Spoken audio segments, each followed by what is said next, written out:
Merci de nous rejoindre pour ce premier webinaire que nous organisons à la Maison du Savoir-faire et de la Création pour vous aider sur vos projets de collection et de fabrication française. On est ensemble pour 1 heure. On a plusieurs sujets à vous proposer et après on aura un moment d'échange pour bien sûr répondre à vos interrogations, à vos questions et continuer d'aider d'essayer de vous aider justement. Alors, Julie, c'est toi qui as la main. Donc, voilà, vous êtes les pionniers, vous êtes les premiers à nous rejoindre sur cette série de webinaires que l'on a mis en place. On a énormément de questions de la part de porteurs de projets et de jeunes marques. Donc, on lance une série de webinaires avec 3 modules. Donc, c'est le premier module qui est celui de ce matin, qui est vraiment un module de sensibilisation pour vous donner un peu aussi des… On a voulu préparer ces séminaires pour qu'ils soient vraiment très pragmatiques et qu'on puisse vous donner des réponses qui soient à la fois concrètes, alors, euh, à la fois concrètes et opérationnelles. Une personne qui peut rentrer. Voilà. Je disais le premier module, donc on va repartir des fondamentaux et vraiment de la naissance d'un projet et les questions qui forcément se posent, qui sont de par où est-ce qu'on doit commencer et qu'est-ce qu'il faut préparer avant d'envisager un projet de confection. Le deuxième module, vous avez les dates. Donc, le deuxième module aura lieu le 20 mai. On parlera vraiment plutôt de la partie mise au point produit. Et le troisième aura lieu en juin, où là, on parlera vraiment du lancement de fabrication, de la recherche d'ateliers, de tout ce qu'il faut faire aussi pour nouer un partenariat durable avec ces fabricants. Alors, Julie. Donc, on est sur le module 1, les enjeux et les prérequis du Made in France. À savoir que l'objectif de ce premier webinaire est de savoir si votre projet mode est viable pour du Made in France. Voilà, tout à fait. Une question qu'il faut se poser dès le début. Les points que l'on va aborder, bien sûr, on va vous présenter rapidement la maison, comprendre la partie législative et ce qu'est le Made in France, les atouts et aussi les freins à la fabrication française. Et enfin, la structure en amont, son pré-projet Made in France avant de lancer la partie création, prototypage et confection. Alors, nous, la Maison du Savoir-faire et de la Création, je ne sais pas si tout le monde nous connaît, on nous a peut-être déjà rencontrés sur les salons. On est donc Julie de la Romanichère et moi-même Sylvie Mélian. On est l'équipe de… Attendez, excusez-moi. On est l'équipe de la Maison du Savoir-faire et de la Création. Au complet. On a une organisation un peu particulière, mais c'est important que vous compreniez. On a un statut, une mission d'intérêt général. Pourquoi? Parce que nous sommes 100% financés par un organisme qui s'appelle le DEFI, qui est un comité de promotion de la filière habillement. Et on a été initié par l'écosystème des fédérations, en particulier la Fédération du prêt-à-porter féminin. Depuis, on est affilié à une union qui s'appelle l'UFIM, l'Union française des industries mode et habillement, qui regroupe en son sein l'ensemble des fédérations, prêt-à-porter féminin, masculin, mode enfantine, les accessoires, et aussi le groupement des façonniers. Et donc, on est vraiment à disposition de tous les acteurs du secteur mode et habillement. Et tous nos services, ce que l'on fait là, mais aussi tous nos conseils, nos mises en relation et bien sûr notre plateforme, tout ça est accessible gratuitement pour l'ensemble des acteurs. Donc, cette mission d'intérêt général fait qu'on est vraiment à votre disposition. On a plusieurs missions, 4 missions exactement. La première étant de valoriser les façonniers et les fabricants au sens large, mode et habillement français, et bien sûr leur savoir-faire. Alors, quand on parle de savoir-faire, ça peut être des savoir-faire artisanaux comme industriels. C'est vrai qu'il y a pas mal de façonniers encore en France, mais souvent leur diversité est totalement méconnue. Donc, on est un outil de promotion de la filière habillement. On réalise tous les mois, on est sur le terrain, on va rencontrer des ateliers lors de visites et on en profite pour faire des articles que Julie, justement, interviewe les fabricants et réalise les articles sur notre site. Donc, je vous invite à aller les consulter puisqu'on on parle beaucoup des savoir-faire des ateliers. Notre deuxième mission étant de faciliter la mise en relation entre les marques et les fabricants français. Alors, de plusieurs manières. On accompagne directement des donneurs d'ordre qui souhaitent produire des pièces en France et on va leur conseiller les ateliers adéquats. Et puis, on le disait, on a une plateforme de mise en relation qui est accessible à partir du moment où on crée un compte. C'est une plateforme sécurisée et qui va recenser toute la palette des savoir-faire français. Bien sûr, la partie façonnier-fabricant, mais aussi les prestataires de services. Les prestataires de services, on entend par cela, par exemple, les bureaux d'études pour la préparation de son patronage et de son prototypage, mais aussi tous les prestataires de l'ennoblissement, c'est-à-dire les apprêts, la teinture, l'impression, la broderie, le plissage, et que sais-je encore. En tous les cas, tout ce qui va permettre de décorer et d'ennoblir un produit. Et en répertorie, il y a aussi des fabricants de matières et composants. Alors, nous, on est filière habillement. C'est vrai que l'amont et l'aval dans la filière est assez morcelé entre le textile et l'habillement. Donc, on a des fabricants de matières et composants. Honnêtement, on n'est pas exhaustif. On essaie déjà d'être exhaustif sur la partie confection. Les deux dernières missions, ce sont justement d'accompagner les marques par le conseil, et comme on va le faire aussi aujourd'hui. Et enfin, on est au sein, je l'ai dit, de l'écosystème des fédérations. Donc, on a un rôle aussi de contribution à des projets filières. Des projets filières, par exemple, on est très actif sur la valorisation des métiers techniques de la mode et du luxe, parce qu'il y a un enjeu de recrutement et de vieillissement des personnes en atelier. Donc, pour justement euh, avoir suffisamment de nouvelles personnes qui arrivent dans les ateliers et donc de promotion de cette filière. Et puis aussi, on est sur des sujets de relocalisation. Voilà, ça vous explique un petit peu la manière dont on fonctionne. Alors la plateforme, je le disais, elle existe, elle a même été créée avant la Maison de Savoir-faire, cette plateforme des façonniers.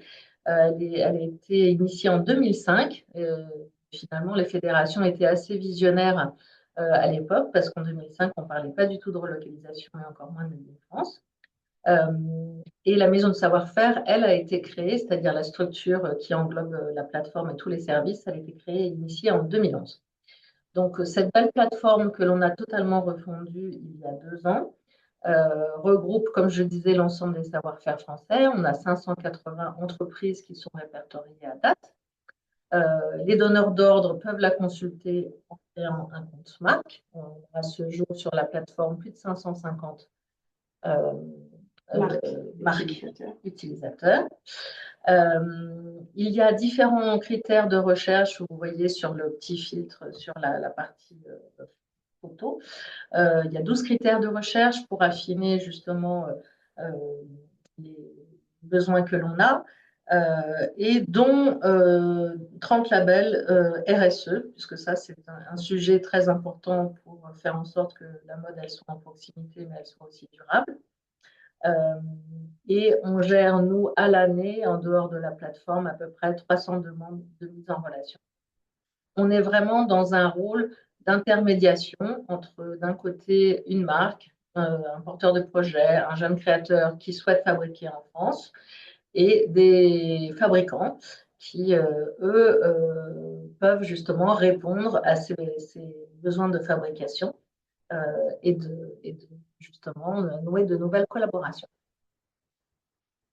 Cette plateforme vous sera accessible une fois que vous serez établi, dans le sens où vous aurez un numéro de SIRET et où vous aurez un projet qui sera relativement établi pour pouvoir faire des recherches qui sont efficaces.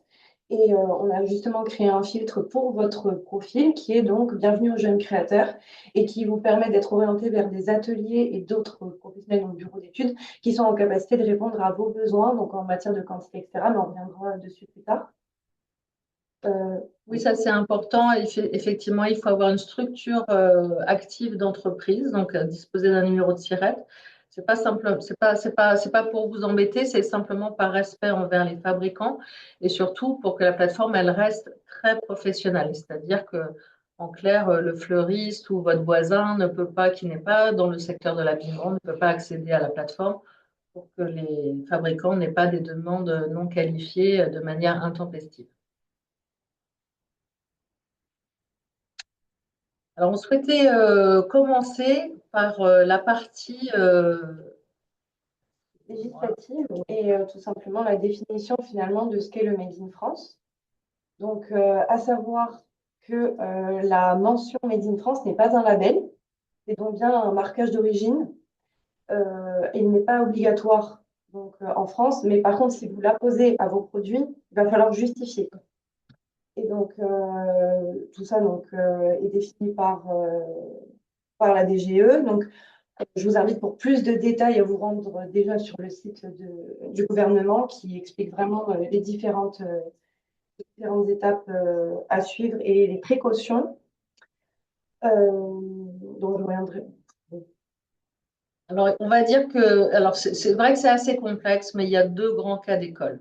Le premier, et c'est très simple, vous pouvez apposer le Made in France si votre produit il est entièrement fait en France, c'est-à-dire matière française, composants français, donc les boutons, les fermetures éclairs, que sais-je encore, et aussi la confection. Tout est fait en France, là, il n'y a pas de débat, vous pouvez mettre un marquage Made in France. Deuxième cas, qui est un petit peu plus ténu, et c'est là souvent où il faut aussi se faire accompagner, le code des douanes dit qu'on peut apposer le Made in France si le produit a connu sa dernière transformation substantielle en France. Ça veut dire concrètement, j'achète du tissu à l'étranger, mais je confectionne en France. La valeur la plus importante étant la confection, vous pouvez apposer le Made in France. À l'inverse, j'achète du tissu français, mais je confectionne à Madagascar, je fais rapatrier pour coudre les boutons en France, ça n'est pas du Made in France. Parce que la dernière opération substantielle, les boutons, ce n'est pas une partie substantielle, pourtant c'est la dernière opération. Donc c'est ça qu'il faut retenir. Soit c'est 100% français, aucun souci, soit une partie n'est pas faite en France, mais en tous les cas, il faut que la dernière opération substantielle, donc importante dans la valeur et dans le temps, soit faite en France. Par exemple, on vous a mis un exemple, c'est pareil. Je fais un produit au Portugal, je le rapatrie pour le faire broder en France. Je fais une jolie broderie sur une veste, par exemple. Ça n'est pas du Made in France. C'est la confection au Portugal qui aura apporté le plus de valeur au produit et pas la partie broderie. Et donc, il faut faire attention parce que la DGCCRF, surtout que le Made in France, on le sait, est très réputé. Donc, la DGCCRF est très vigilante sur les allégations trompeuses et aussi une association que vous devez avoir entendu parler, dont vous devez avoir entendu parler, qui s'appelle la FIMIF, qui lui fait très attention à tout ce qui est French washing. Donc, je ne sais pas, Julie, tu veux un peu tout. On vous a fait un florilège des appellations que l'on a pu trouver et qui ne sont pas du Made in France et qui sont trompeuses et qui sont passibles justement de sanctions. Oui, donc effectivement, si vous avez apposé à votre produit conçu en France, designé en France, donc élaboré en France, conditionné en France, encore une fois, ça peut donc effectivement porter à confusion et tout doit être justifié et, justifiable donc, en cas de contrôle. Et donc, pour vous aider justement par rapport à toutes ces notions, Il y a donc le service de l'origine et du Made in France, la SOMIF, qui propose donc de répondre à vos questions et de vous conseiller par rapport à tous ces sujets-là. En fait, la DGCCRF avait tellement de demandes qu'elle a monté cette unité pilote en 2022 qui est basée à Clermont-Ferrand mais qui intervient sur tout le territoire, voilà, qui fonctionne un peu comme une hotline. C'est-à-dire vous avez une interrogation, vous avez un doute, vous pouvez les consulter pour qu'ils vous confirment si vous pouvez apposer le label ou pas. Le label, j'ai dit justement, voilà, pas un label. Ça n'est pas un label, mais c'est vrai que souvent, on pense le contraire. C'était la transition sur la suite, les vrais labels. Donc, il existe deux labels justement qui permettent une certification justement de l'origine française du produit. Donc, à Origine France Garantie. Et ce label est obtenu si il y a 50% au moins du prix de revient unitaire, donc en fait de fabrication globale de votre produit, 50% du prix de cette fabrication qui est acquise en France. 50, c'est pas très clair. 50% au moins du prix de revient unitaire est acquis en France de votre produit, alors que France Terre Textile, c'est 75% des étapes de fabrication qui ont été faites en France. Donc, c'est un label encore plus exigeant, mais c'est vrai qu'en termes de notoriété, Origine France Garantie est beaucoup plus connu. France Terre Textile, à la base, a été créé par les textiliens, donc les fabricants de matières, avec des dérivés de labels. Il y a Vosges Terre Textile, par exemple. Donc, au début, c'était aussi un label un peu comme une AOP, enfin, plus régional, mais reconnu aussi nationalement. Mais voilà, donc plus d'exigence chez France Terre Textile. 75% en France et effectivement, et plus de notoriété pour Origine France Garantie. On a fait le point sur toute la réglementation dans notre magazine. On vous a mis le lien de l'article si vous voulez creuser ce sujet-là de la compréhension du fabriqué en France et de ce que l'on peut faire pour être dans les clous auprès de la législation. Alors, un deuxième point aussi, une fois qu'on a compris la législation, c'est comprendre le fabriqué en France, justement, dans l'Hexagone. On vous a remis pour avoir quand même en tête la proportion du marché. Je le disais, il reste 450 façonniers en France, parce que malheureusement, on a connu 40 ans de délocalisation. La production totale de vêtements et d'accessoires produits sur le sol français, donc dans les usines, elle est de moins de 200 millions de pièces. C'est en rapport 4 fois moins que les importations, puisque le marché, tout ce que l'on consomme en France, est bien plus important. Cette répartition, ce que l'on produit en France, à 60%, elle est destinée à l'exportation. Pourquoi? Parce que qui fabrique en France? Les plus grands donneurs d'ordre étant les maisons de luxe. Les grandes maisons qui défilent, les grandes maisons patrimoniales, mais aussi étrangères, fabriquent encore majoritairement en France, en sous-traitance. Et donc, forcément, après, ces produits sont davantage destinés à l'export. Et donc, 40% de cette production Made in France, elle est consommée sur le marché domestique. C'est très peu. Vous voyez, c'est 79 millions de pièces, alors que ce que l'on consomme en France en termes de vêtements et d'accessoires, c'est 2,4 milliards. Donc, vous voyez que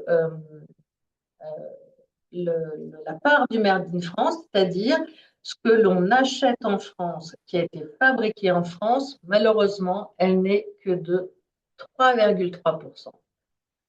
Elle était de 3% il y a quelques années, donc ça progresse, mais ça ne progresse pas du simple au double. Et on estime, ça c'est une étude qui a été faite justement par notre financeur, le défi, avec l'Institut français de la mode et son observatoire économique.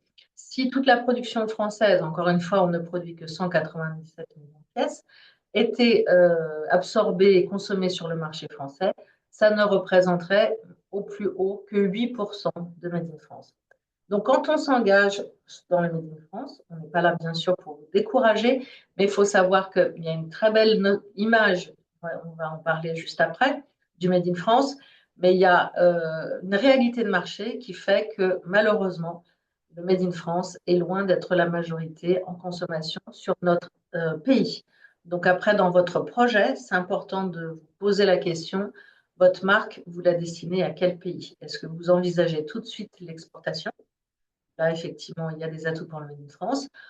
Sur le marché purement local, bah oui, ça veut dire que vous allez vous battre avec les fameux 3%. Alors, les atouts et les freins, justement, du fabriqué en France. Euh, un des plus gros atouts, c'est vrai que quand on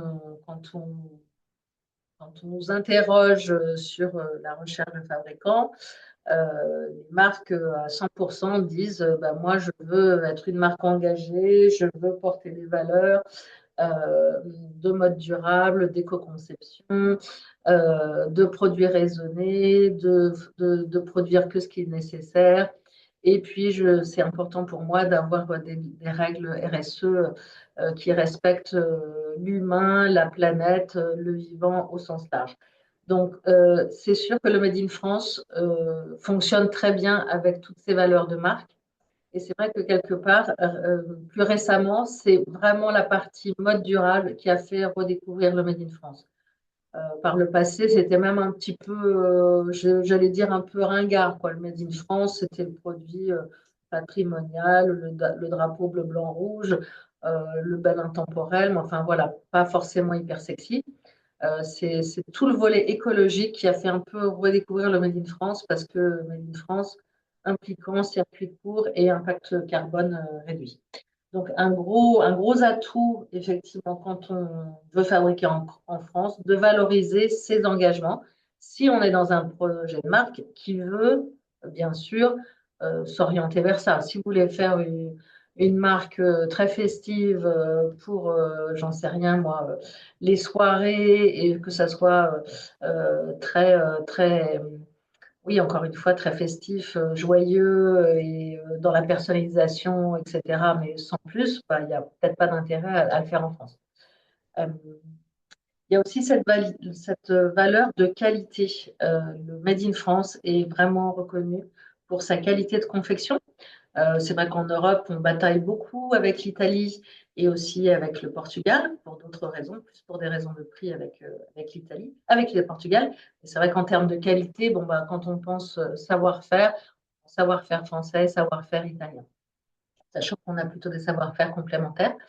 Euh, les atouts aussi du Made in France, c'est hyper important. C'est avoir des produits qui portent de la valeur, parce que a mis en bas en rouge, le frein du Made in France, c'est le prix façon. Le prix façon, c'est le prix de confection.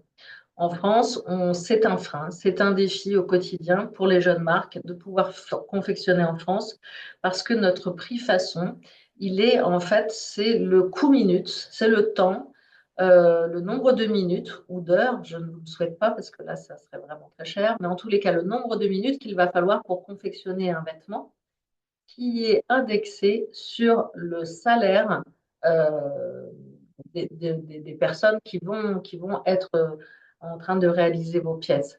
Donc, en France, on a la chance, en fait, on a un système social beaucoup plus avantageux que d'autres pays. On a un SMIC minimum, enfin un salaire minimum garanti. On a surtout un système de santé avec la Sécu beaucoup plus avantageux. Si on regarde malheureusement auprès de nos confrères, mais même proches d'un port, le SMIC donc en France est à 1800-1900 euros entre les deux. Et au Portugal, il est à 900 euros. Donc on est quasiment le double en termes de salaire. Ça ne veut pas dire qu'on est deux fois plus cher que le Portugal, mais globalement, on est toujours 30% plus cher que le Portugal. Je parle beaucoup du Portugal parce que souvent les jeunes marques vont vers cette destination parce qu'on peut parler la même langue, on se comprend assez vite, c'est à la frontière, c'est facile, etc. Et le Portugal est assez réputé, il n'y a aucun souci, en particulier sur tout le travail de la maille. Donc, il faut avoir en tête ce frein du prix façon où il faut être compétitif sur d'autres choses parce que malheureusement, enfin, et même heureusement, on ne va pas demander aux salariés de diviser leur salaire par deux pour être davantage compétitif. Il faut trouver la compétitivité ailleurs. Tout ça pour dire que si votre produit ne peut pas être positionné sur un segment premium ou en tous les cas porter de la valeur, c'est-à-dire un niveau de qualité qui vont faire que les gens vont dire bah oui, ce produit est vraiment très beau et en plus il est vraiment très joli, il est très très bien fini, il vaut son prix Made in France. Si vous voulez faire des produits et il n'y a aucun jugement basique, voilà, quotidien, sans rien, j'allais dire ne faites pas du Made in France parce que les gens ne vont pas percevoir la valeur et vont trouver ça trop cher par rapport à l'esthétique ou au style ou à la qualité du vêtement que vous voudrez vendre. Le Made in France, on en parlait aussi, c'est cette idée de la reconnaissance à l'international, en particulier en Asie, mais aussi globalement en Europe, en Scandinavie, aux États-Unis. Nous, on vient de passer la plateforme en langue anglaise et donc les 580 fiches. Maintenant, la plateforme est disponible à l'international puisqu'on a 16% de visiteurs qui se connectent à la plateforme pour trouver des fabricants français. Donc, il y a une vraie reconnaissance à l'international. Et c'est aussi dans votre stratégie, vous, quelque chose à envisager dès le début. Dans quel pays vous voulez être distribué. Et pas des moindres, on l'a déjà un peu souligné, produire en France, ben pour vous, c'est une flexibilité de production. C'est quelque part, quand je disais faut se battre sur d'autres critères de compétitivité par rapport à l'Italie ou au Portugal. Je ne parle même pas de l'Asie, hein, parce que là, on n'a pas du tout, on ne peut pas comparer les prix façon. Mais en proche, nos pays voisins, nos confrères, il faut se battre sur le fait que, ben voilà, en France, vous pouvez lancer vraiment des productions. Aujourd'hui, c'est 50, demain, ça sera 100, etc. Vous avez une vraie flexibilité. Il y a des ateliers de plus en plus qui acceptent de travailler sur de la production à la demande, sur des précommandes, et qui, justement, essaient de contrer cette problématique de coût-façon par une flexibilité et puis pour vous, le fait de ne pas stocker. Donc, à un moment, il faut travailler le coût complet de dire entre les soldes, les remises, les surstocks, etc. Est-ce que le Made in France, au global, peut justement se retrouver un peu plus compétitif quand on a pris tout ça en compte, pas uniquement le prix façon. J'ai dit, tu veux continuer, j'ai plus de voix sur la partie droite. Sur la partie droite, on a parlé de l'impact carbone réduit. Oui. Donc, par le fait que nous sommes en circuit court dans l'Hexagone.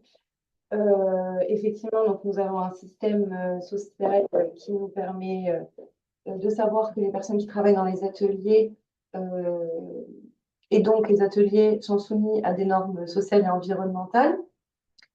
Et surtout, faire produire en France, c'est donc garantir des emplois, c'est donc un soutien à l'économie locale. Et en fait, ça permet de préserver ces savoir-faire qui sont sur le territoire et qui sont, comme le disait Sylvie tout à l'heure, euh, en danger, entre guillemets, puisque en fait, on voit que l'âge moyen dans les ateliers est de plus en plus vieillissant. Donc, il faut renouveler justement cette attractivité des savoir-faire français et donc faire produire en France, c'est les mettre en valeur et c'est attirer justement, ne serait-ce que les jeunes à perpétrer ces savoir-faire français. Donc, un deuxième frein que nous avons identifié, c'est les minimums de quantité. Donc ça, c'est tout simplement comme dans toute production, je dirais, plus vous produisez, plus les coûts fixes sont absorbés. Et donc en France, c'est le même principe. Il est difficile d'avoir des quantités très réduites, même si on sait que c'est l'une des principales recherches pour les jeunes marques et les porteurs de projets. Ce n'est pas impossible, mais c'est plus compliqué vu le paysage des ateliers français. Bon, je sais pas si tu veux... En fait, un atelier, un fabricant, globalement, il a besoin, pour se positionner et travailler avec vous, de visibilité. On a des ateliers, il y a des nouvelles structures qui se créent tous les jours, de taille intermédiaire et qui peuvent produire. Alors, plus rarement sans minimum de quantité, mais on en a sur la plateforme, et globalement à partir de 50 produits. Voilà. Ce n'est pas forcément le cas dans les autres pays. Il y a des minimums qui sont plus élevés. Mais c'est vrai que moi, j'ai souvent, on était sur le salon du Made in France la semaine dernière, des personnes qui me disent, moi, je veux produire 5 pièces et 10 pièces, qui est difficilement compatible avec la structure d'un atelier parce que un atelier a des coûts fixes, c'est-à-dire va régler toutes ces machines, monter la ligne de production pour faire votre produit. Donc, va régler toutes les machines parce que je ne sais pas, moi, vous avez un vêtement en cuir ou demain vous voulez faire du jean. Ce n'est pas les mêmes matières que si on fait une robe en soie. Donc, il faut faire tous les réglages. Tout ça, ça prend du temps. Ça prend c'est du coût fixe. Peu importe ce que vous en produisiez 2000 ou 3, cette partie-là. Donc, on ne peut pas faire d'économie d'échelle. Donc, c'est important d'envisager aussi, vous, dans votre business plan, les minimums de quantité que vous fixez pour avoir aussi plus facilement un prix intéressant.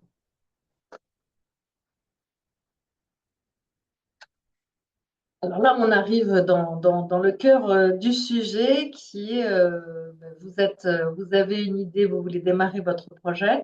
Comment est-ce qu'on se structure? Alors, c'est en partie pour cette question-là que l'on a mis en place les webinaires.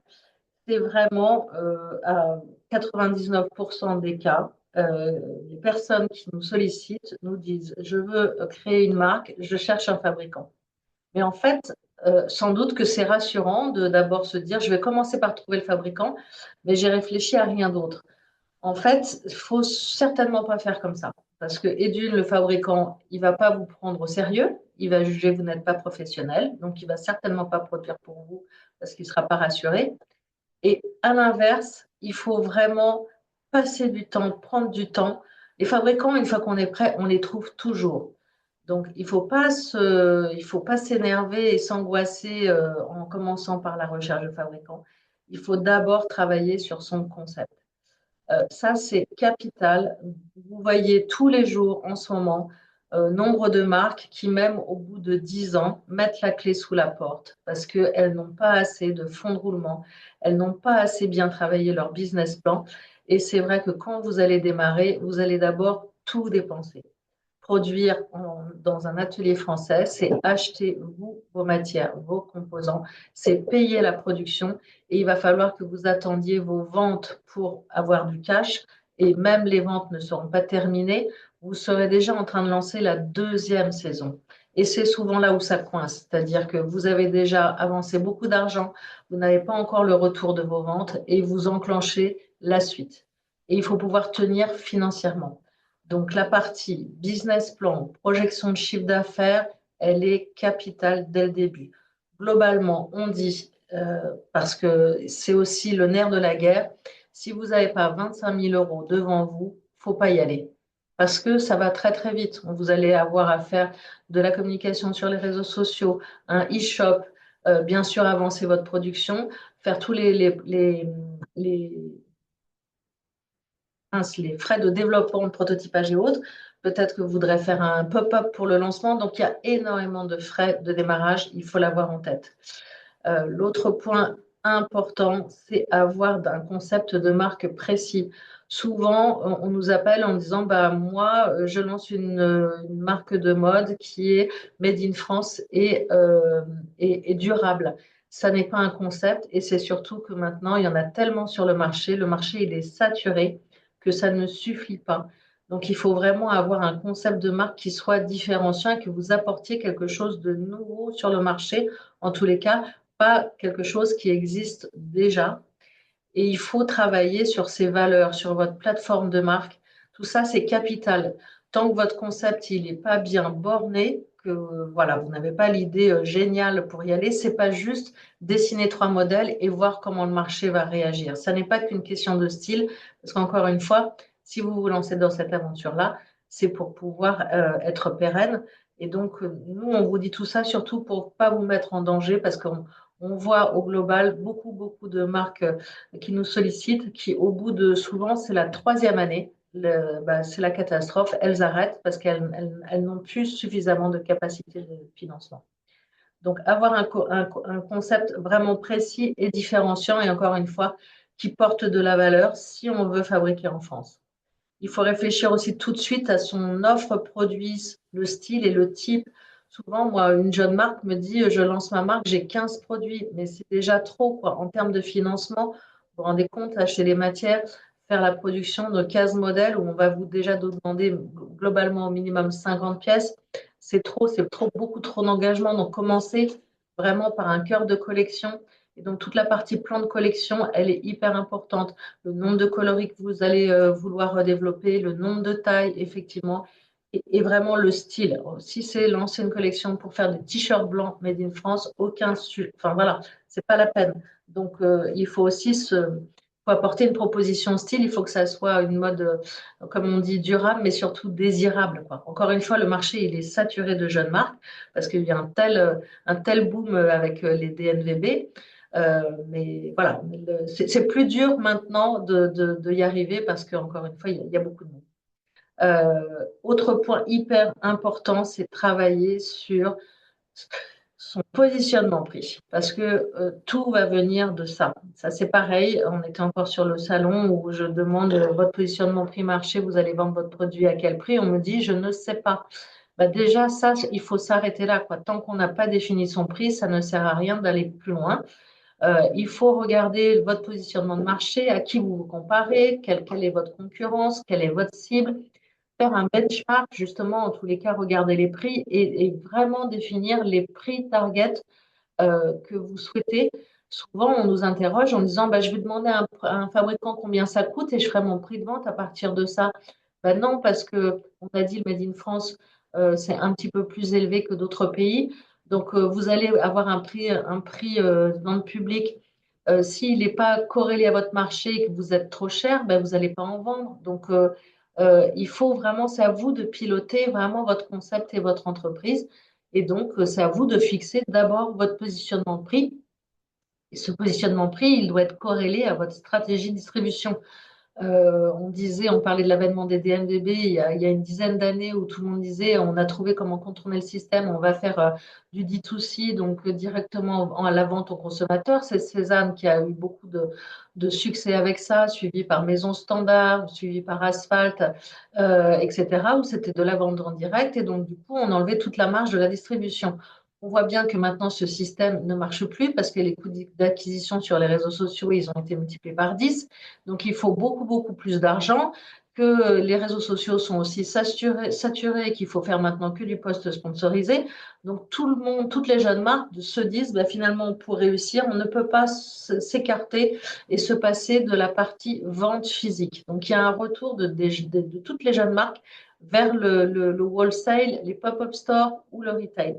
Donc ça, il faut le prendre en compte dès le début. Où est-ce que vous envisagez de vendre votre marque et pas par palier. C'est pas de se dire, bah, je commence par le D2C, puis je verrai après le wholesale, parce que vous allez figer vos prix. Il y a une marque qui s'est cassé la figure là, récemment, qui vendait en D2C. Quand elle a commencé à rentrer dans les multimarques, vous savez qu'un multimarque peut faire jusqu'à x3.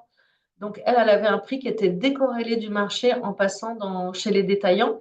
Et elle, à l'inverse, son prix vente direct sur son e-shop, bah, elle ne pouvait plus le laisser de manière compétitive parce que là, le wholesaler, il n'avait aucun intérêt à acheter sa marque puisqu'elle était vendue moins cher sur son e-shop. Elle a dû s'aligner. Donc, l'idée, elle était obligée de limite faire x3 sur ses prix de vente. Et ben, elle n'a pas réussi et la boîte a cramé. Donc, il faut penser à ça dès le début. Où est-ce que mon, ma, Mon produit va être oui, distribué. mon produit va être, merci Julie, mon produit va être distribué. Pour continuer la communication, eh ben oui. Très important, effectivement, de prévoir toute votre stratégie de communication, quels canaux vous allez utiliser et surtout comment vous allez mettre en valeur le fait d'avoir un produit made in France.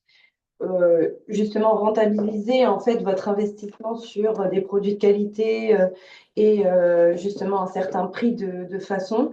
Communiquer vraiment sur ce mode de confection, sur ce choix en fait stratégique de produire en France. Ça fasse partie de votre stratégie de communication.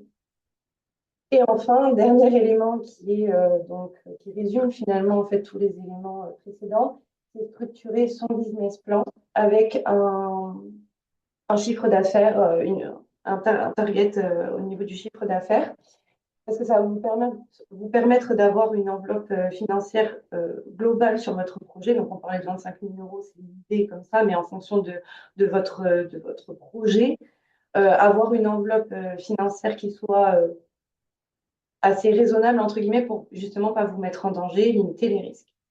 Et donc, à partir de là, nous allons parler de la suite. Donc, en fait, déjà, pour faire tous ces éléments-là, que ce soit le concept de marque, faire votre business plan, votre stratégie de communication, déjà, il y a énormément de structures qui existent et des programmes qui existent qui peuvent vous aider et qui vous accompagnent. Donc, on vous a mis quelques exemples Oui, il y a qui plusieurs. sont. En tous les cas, n'y allez pas seul. Faites-vous accompagner. Ça, c'est un conseil hyper important. Ne faites pas les trucs dans votre coin. Il y a plein de structures qui vous accompagnent. Dans toutes les CCI, il y a, alors là, on a mis, nous, le programme qui est beaucoup plus avancé de la CCI Paris-Île-de-France, mais en région, toutes les CCI, vous pouvez vous faire accompagner sur des sujets justement de structure financière, de business plan, etc. Il y a un programme que l'on vous conseille qui s'appelle Génération Entrepreneur, qui est global, transverse sur toutes les filières, donc l'habillement, la maro, la chaussure, y compris la partie bijouterie. Et donc, ce sont des programmes qui sont en webinaire, en distanciel, pour justement permettre aux personnes, aux porteurs de projets qui sont en région de pouvoir y participer. Et donc, c'est un cycle de webinaires. Il y a 6 modules. On part vraiment au début de choisir sa structure financière. Il y a une journée sur le concept, il y a une journée sur le plan de cours. Nous, on intervient la journée sur la production, il y a une journée sur la RSE, il y a une journée sur la communication, les réseaux sociaux, etc., qui est très attractive en prix. En tous les cas, ce n'est pas de l'argent mal investi, plutôt que de commencer à faire des protos et sans avoir idée de ce que le marché attend. Ça, c'est une fois par an. La semaine prochaine, on fait la journée de l'idée à la production, c'est-à-dire que les premières réunions ont déjà eu lieu, mais je vous invite à aller sur le site de la Fédération française du prêt-à-porter féminin, si vous êtes sur la partie habillement, et vous verrez toutes les dates pour vous inscrire à Génération Entrepreneur. Euh, il y a aussi le Bureau du design et de la mode et des métiers d'art qui organise ce qu'ils appellent les éclairages et les essentiels. Ce sont des heures ou des jours de coaching pour vous aider sur des sujets pratiques.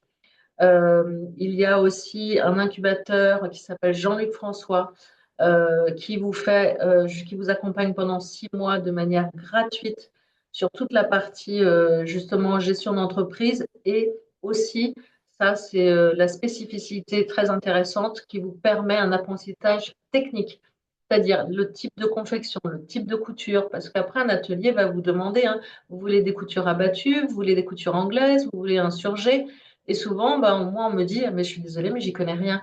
Mais voilà, il faut aussi apprendre, il faut se perfectionner, il faut être professionnel.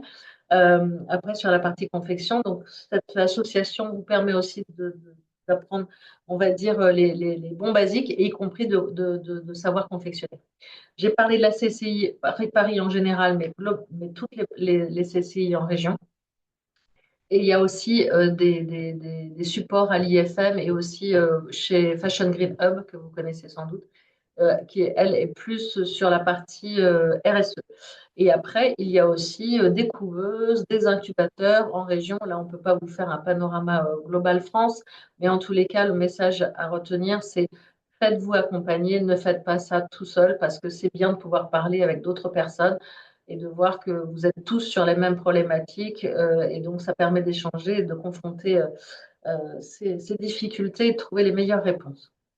À savoir que quand votre projet sera un petit peu plus avancé, donc je ne sais pas à quel niveau vous êtes chacun, je vous renvoie également à l'article qui a été réalisé par la Fédération française du prêt-à-porter féminin, où vous avez le lien en bas du support, sur les subventions et concours mode. Après, il y a des exigences de CA, etc. Donc, c'est à voir si vous correspondez au profil pour répondre à ces subventions et concours. Mais il y a beaucoup il existe beaucoup de choses pour vous aider. Il faut se rapprocher des CCI, faut se rapprocher des fédérations professionnelles. Il y a énormément d'éléments qui peuvent vous accompagner. La partie analyse chiffrée. Alors, c'est vrai qu'on dit, ça sert à rien de dire d'abord, on va aller voir un fabricant et de dire combien ça coûte. C'est ça, c'est la question qu'on nous pose au quotidien. Moi, on me demande tous les jours, alors combien ça coûte de fabriquer un t-shirt? Combien ça coûte de fabriquer une veste? En fait, c'est vraiment désolée de vous le dire, une mauvaise approche. C'est comme si quand on rentrait dans une pâtisserie, on disait ça coûte combien de faire un gâteau? Ben, ça dépend des ingrédients. Et ben, en confection, c'est la même chose. Il n'y a pas de prix standard de confection par type de produit. On l'a dit, hein, le devis et le prix de façon qu'on va vous le calculer, il peut varier en fonction de différents éléments, mais surtout, il est le fruit d'une analyse précise de votre fiche technique ou de votre prototype. Les fabricants, ce n'est pas au doigt mouillé qu'ils vont vous dire, ah bah tiens, je l'évalue sans savoir de quoi il s'agit et sans l'avoir vu, ils peuvent vous donner un prix. Donc ça, c'est important parce que généralement, tout le monde pense, et je ne sais pas pourquoi, qu'il y a des prix comme ça, il y a des barèmes de prix. Le prix, il va, on l'a dit tout à l'heure, varier de la quantité à produire, mais ça peut varier du simple au triple.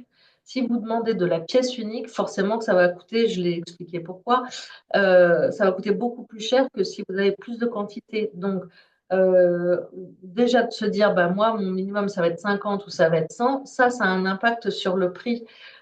Après, et c'est souvent le cas, le style et la complexité de la pièce. On sait qu'on a un coût façon plus élevé en France. Si en plus vous mettez un produit hyper complexe avec beaucoup de découpes, beaucoup de finitions, plein de poches, des galons, des passepoils, des doublures, je ne sais pas moi, très très très très complexes, bah, vous allez avoir un prix qui va exploser. Donc, il faut aussi de se dire, quand on fait du Made in France, il faut penser aussi à l'équilibre dans la construction de son produit, parce que chaque étape, plus c'est compliqué à produire, plus ça va être cher. C'est aussi, le delta, c'est aussi les matières choisies. Si vous travaillez sur du cuir, si vous travaillez à l'inverse sur des matières très délicates, c'est pas le même type d'atelier, c'est pas le même type de façon. Donc la matière choisie, son support a aussi un impact sur le prix et le coût matière lui-même est à prendre en compte. Il y a des matières, si vous travaillez avec des dead stock, bah, forcément vous avez des prix beaucoup plus attractifs que si vous achetez un fabricant de textiles français. Et après, c'est le type de confection. Ça, on en parlera dans les prochains webinaires. Mais en France, les ateliers sont souvent spécialisés. Alors, il y a des ateliers qui sont plus génériques, mais forcément, souvent, ce n'est pas le même atelier qui va vous faire des vestes tailleurs que celui qui va vous faire des robes de soirée ou des robes de cocktail. On appelle ça le structuré ou le flou. Après, il y a des ateliers plus génériques qui font du sportswear. Ça fonctionne. Et après aussi, je le disais, c'est le type de finition, le type de couture.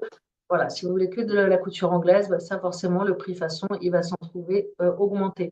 Donc, tous ces ingrédients-là, il faut les prendre en compte et c'est bien pour ça qu'on ne peut pas vous dire, bah, un pantalon, ça coûte tant.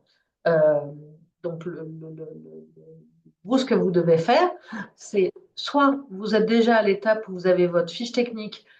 Sur une fiche technique, il faut tout préciser. Vous demandez un devis après étude de cette fiche technique et comme ça, vous saurez exactement quel est le prix.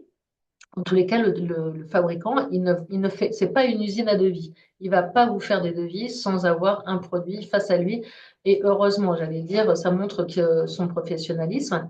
Euh, et si malgré tout, vous avez besoin, vous, au stade du business plan, de mettre des coûts de fabrication, parce que souvent c'est ça, la demande, c'est je vais demander un devis à un atelier pour remplir mon business plan. Mais ça, c'est pareil, il ne faut pas fonctionner comme ça.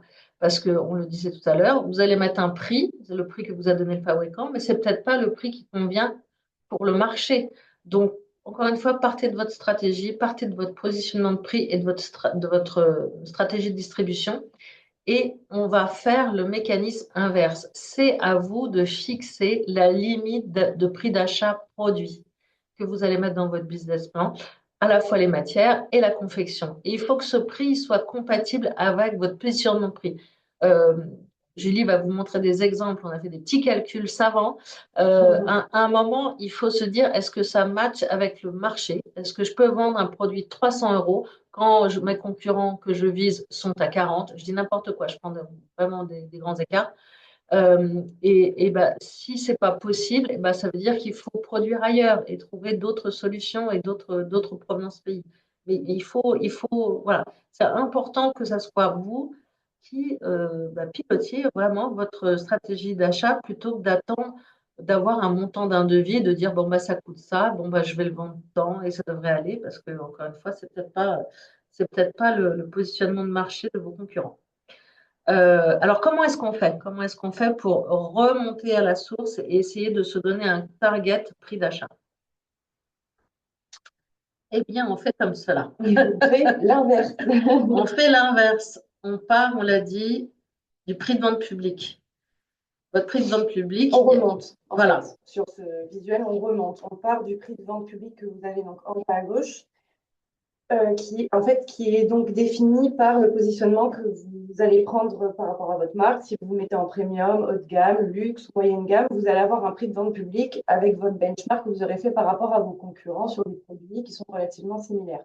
À partir de ce prix de vente public que vous avez établi, vous allez réfléchir à votre mode de distribution. Donc, comme on disait tout à l'heure, on conseille généralement d'anticiper de faire du wholesale ou anticiper de faire du retail. Parce que même si vous partez dans un premier temps à faire directement sur votre e-shop, peut-être qu'à un moment donné, vous allez passer dans ce mode de distribution en wholesale ou retail. Et là, vous allez soit perdre toute la clientèle que vous aviez acquise auparavant, soit en fait tous les messages seront complètement brouillés par rapport à votre produit.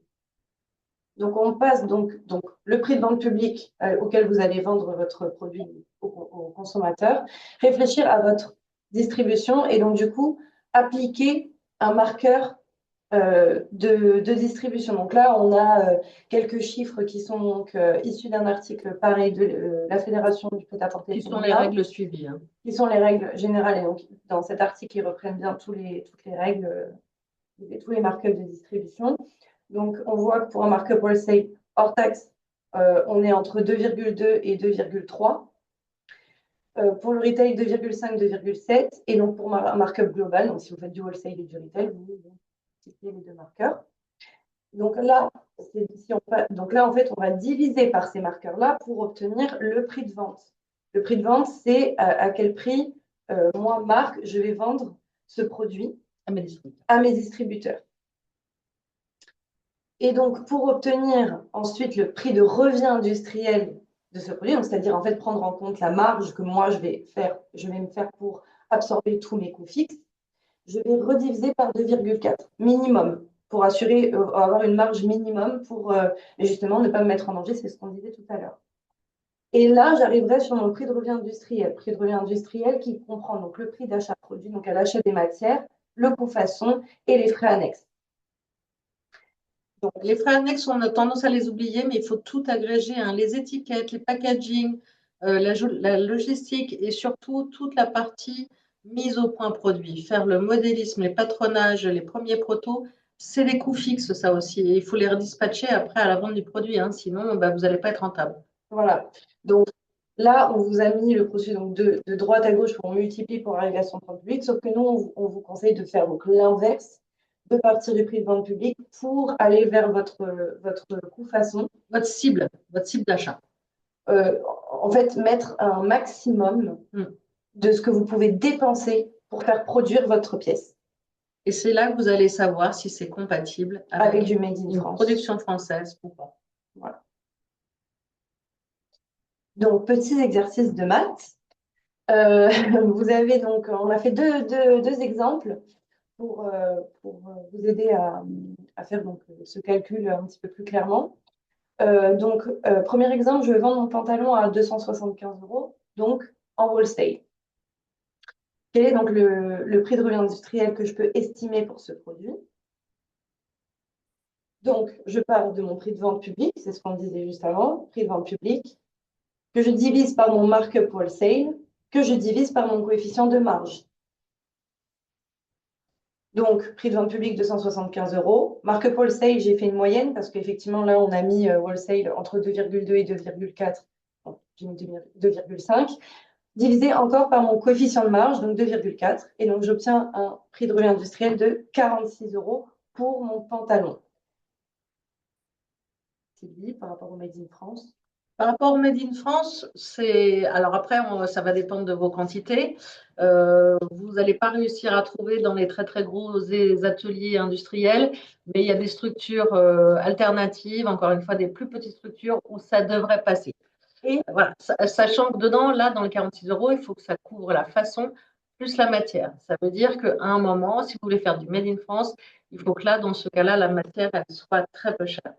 Si vous avez je ne sais pas, moi, vous voulez faire un produit base de jean avec une imprégnation velours dévoré, avec une très très belle matière, bon, voilà, ça va pas le faire. Parce que là, faut penser que dans le PRI, la matière, en ce moment, les coûts matières ont beaucoup augmenté. C'est bien pour ça que les jeunes créateurs vont vers les dead stock de plus en plus. Le coût matière dans le PRI, il peut monter jusqu'à plus de 30%, voire 35%. Donc, dead stock, je ne sais pas si tout le monde et voilà, et familier avec le terme. C'est aussi un sujet qu'on verra dans le prochain webinaire, le sourcing, quelques éléments de sourcing. Donc, du coup, effectivement, les jeunes créateurs vont plus aller vers du stock dormant que aller acheter une matière précise et surtout en grande quantité. Parce qu'en fait, voilà, la matière, vous n'allez pas avoir pour forcément une ou deux pièces, ça va être en grosse quantité, donc c'est un investissement.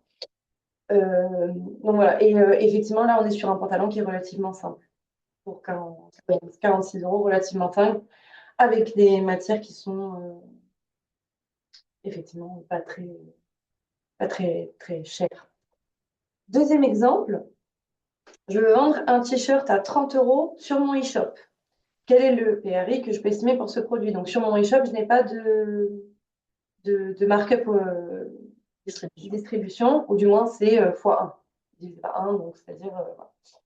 Donc, mon PRI, donc prix de vente public, divisé par donc, mon coefficient de marge, toujours. Donc, 30 divisé par 2,4, on a un PRI à 12,50. Donc, 12,50, ma matière plus la confection de mon t-shirt. Là, c'est chaud. Voilà, un produit made in France, ça va être compliqué. Ouais. On ne l'a pas dit, mais c'est vrai, en fonction des ateliers, le coût minute en France, il est de 0,60. Vous voyez, ça peut monter jusqu'à 0,75-80. Donc là, se dire il faut déjà que j'enlève de la matière, il reste vraiment plus beaucoup de temps pour faire votre t-shirt. Je vois que le temps passe. Qu'est-ce qu'il nous reste à voir? Peut-être qu'on vous laisse la main et puis en fait on a relisté toutes les questions. Voilà. Enfin, Julie a relisté toutes les questions que vous aviez transmises dans le formulaire d'inscription. Je vous avais soumis donc effectivement un espace pour mettre vos questions. Donc on va peut-être reprendre celle-ci et si vous en avez, effectivement, vous les mettre dans le chat, on repassera en priorité sur vos questions. Vous êtes présents actuellement. Donc, on n'a pas repris l'ensemble des questions, hein, je les réunis pour qu'on ait des thèmes assez globaux. Donc, déjà, première question qu'on va avoir, donc, comment le Made in France peut être rentable par rapport aux pays voisins comme le Portugal, l'Espagne, l'Italie pour une petite marque qui débute? Là, encore une fois, c'est ce qu'on a dit, c'est la partie business model du départ. Est-ce que le produit porte de la valeur ou pas pour avoir un positionnement prix plus premium? Si ce n'est pas le cas, effectivement, il n'y a pas d'intérêt à être en Made in France. Après, dans les intérêts, dans la compétitivité, encore une fois, c'est en France, vous prenez un train, votre vélo. Moi, il y a certaines marques qui fabriquent à Paris qui vont porter leur rouleau en vélo et voir leurs protos qui sont tous les jours dans les ateliers. C'est sûr que de produire dans son pays, c'est plus souple, ne serait-ce que même de prendre un avion, un train, etc., pour aller dans nos trois pays voisins. Et encore une fois, on s'est limité aux pays proches. Après, bien sûr, si il y a d'autres sources, hein, par exemple la Roumanie, la Bulgarie, la Pologne, l'Ukraine, voilà. Tous ces pays-là ont eu tendance à augmenter leur prix, malheureusement à cause du conflit. Donc tout ça, ça se regarde de très très près. En tous les cas, la France peut être rentable dans le côté flexibilité où je vais produire vraiment mes minimums de quantité et je vais avoir une souplesse de réapprovisionnement plus que, et surtout que j'ai entendu que le Portugal avait augmenté ses minimums de quantité là. Et donc voilà, donc tout ça, ça se regarde en fonction de votre business model et de votre positionnement prix. Et après, moi, je reviens aussi sur la communication. Si vous faites le choix du Made in France, la communication, c'est crucial. Pourquoi pas parler même de collaboration avec les fabricants, mettre en avant le fait que justement vous avez un partenariat avec eux, que le Made in France, voilà, c'est important pour vous, c'est porteur de valeur pour votre marque. Ça rend, en fait, ça justifie votre prix. Donc, ça permet une rentabilité de votre marque Made in France. Deuxième sujet, donc, qui était assez précis, mais donc voilà, c'était un projet qui porte donc voilà, le sous-vêtement homme éthique. Et en fait, la question principale, c'était est-ce que il y a un coût approximatif pour chaque étape dans le processus de fabrication ou est-ce qu'on a un packaging global? Donc, j'espère qu'on a répondu un petit peu à cette question précédemment. En tout cas, dans votre cas, sur un produit, encore une fois, un sous-vêtement, ça ne se voit pas. Donc, c'est difficile de porter de la valeur quand on ne montre pas le produit. Mais vous avez intérêt, malgré tout, à trouver un atelier qui vous propose tout de suite toute cette palette de services. Parce que du coup, il n'y aura pas de transport entre les différents ateliers. Et lui, s'il a des machines avec des tâtes à broder et qui peut faire de l'impression, ben voilà, forcément, ça va être beaucoup plus rentable pour vous que votre produit, il se promène en 2 ou 3 ateliers et en chaîne de production morcelée. Troisième question. Souhaitant élaborer et développer mes prototypes, sur quels critères doit-on sélectionner un atelier? Alors, encore une fois, sur ça, ça va être beaucoup l'objet du troisième webinaire. Ça va être sur les savoir-faire que vous cherchez, sur la complexité. Mon produit, il est basique, pas basique, c'est de la maille. Oui, non, rectiligne, circulaire, c'est enchaîné trame, c'est du flou, du structuré, etc. Après, ça, c'est des choses, nous, on peut vraiment vous aider si vous en êtes à ce niveau-là pour trouver. Et ça va être aussi en fonction, il faut surtout penser à la taille de l'atelier et à vos quantités. Donc, ça, c'est hyper important. Euh, et les ateliers, quoi qu'il arrive, je le dis rapidement, sur quels critères? Sur quels critères? C'est bien sûr sur le fait d'aller les visiter. C'est un critère humain.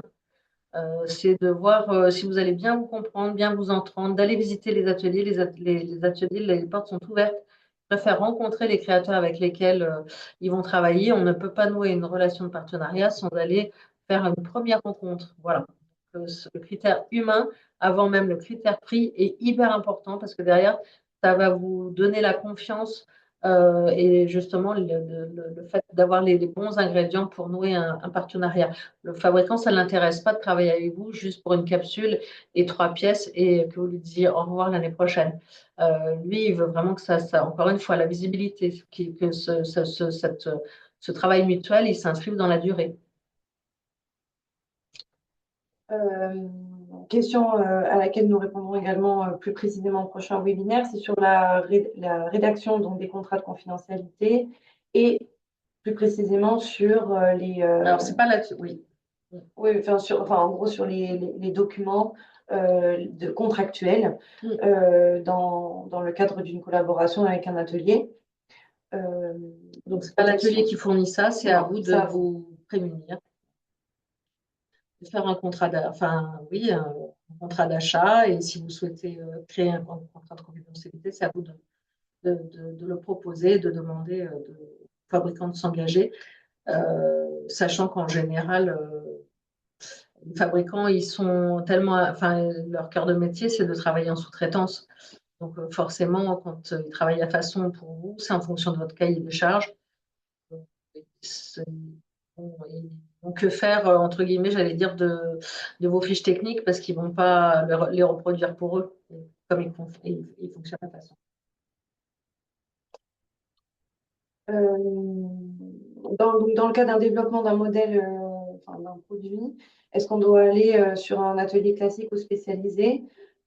Pour le développement, ça peut être. En fait, on verra également, en fait, dans le prochain webinaire, on va rentrer vraiment dans le côté très technique de la recherche d'atelier et en fait, on verra même sur toutes les typologies d'acteurs qui peuvent répondre à vos besoins. En l'occurrence, c'est effectivement des ateliers, alors ateliers classiques, je dirais plutôt ateliers généralistes et qui effectivement n'ont peut-être pas une spécialité propre à leur atelier. Ils ne sont pas, par exemple, dans la corsetterie ou avec le travail d'une matière en particulier. Tout dépend de votre produit. Et tout dépend donc, de l'atelier. Et pour ça, on a justement la plateforme avec différents critères qui permettent de faire votre recherche. En- Non, non.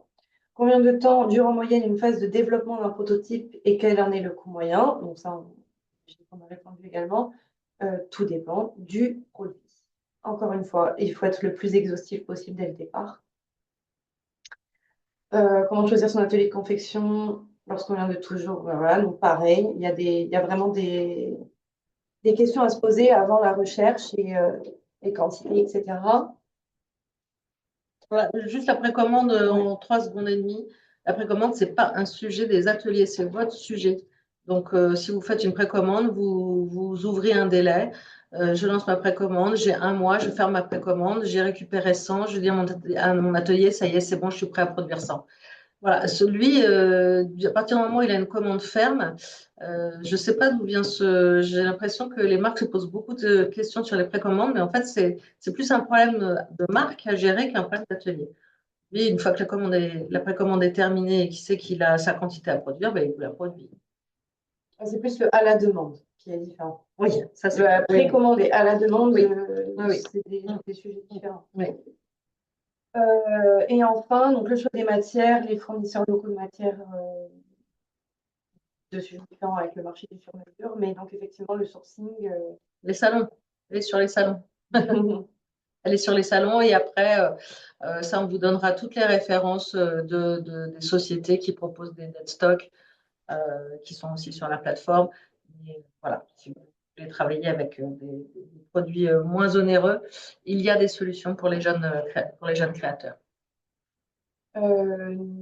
Alors déjà, est-ce que vous avez des questions? Oui, bon, tout le monde peut rouvrir les micros.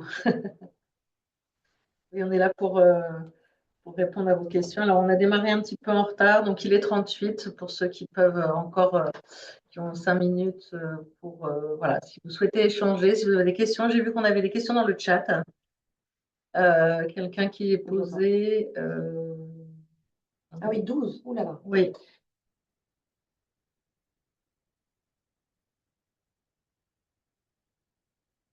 Bah, merci. Oui.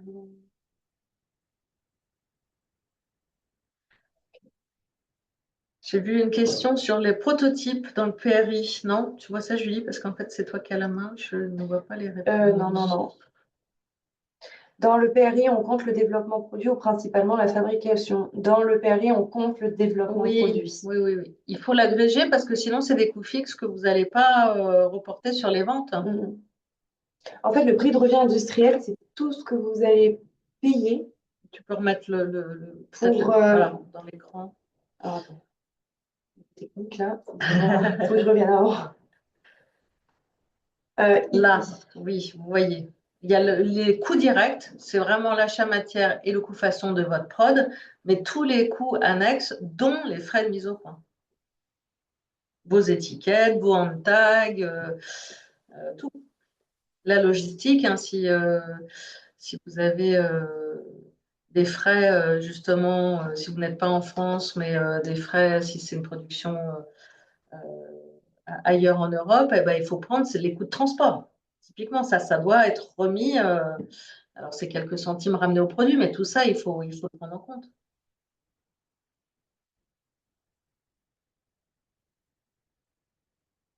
J'ai vu aussi une question nous demander si on allait donner le support.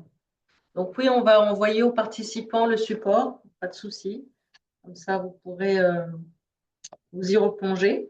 Oui, d'ailleurs, je ne sais pas si il y a quelqu'un qui s'appelle utilisateur de Zoom, si c'est possible d'avoir les coordonnées de cette personne pour pouvoir lui envoyer.